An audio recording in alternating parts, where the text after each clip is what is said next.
ஒரு அமைதியான காலையில் சாய்நாதர் கிராமத்தில் நடந்து செல்கிறார். பசி கொண்ட ஒரு உயிர் உதவிக்காக காத்திருக்கிறது. அந்த பசியை முதலில் கவனித்தவர் சாய்.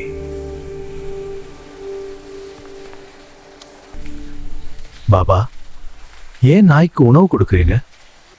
இதற்கு உணவு கொடுத்தது எனக்கே கொடுத்தது போல் அவர் எல்லா உயிர்களிலும் இருக்கிறார் என்பதே அதன் அர்த்தம். ஒரு அன்பு செயல் ஒரு உலகத்தை மாற்றும். மக்கள் அனைவரும் உணவளிக்க ஆரம்பித்தார்கள்.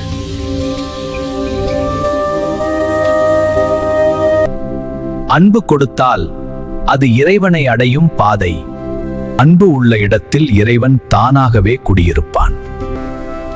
பணம் அல்ல, புகழ் அல்ல, சுத்தமான அன்பே மனிதனை இறைவனுக்கு அருகில் கொண்டு செல்லும். அன்பே சாய், சாயே அன்பு.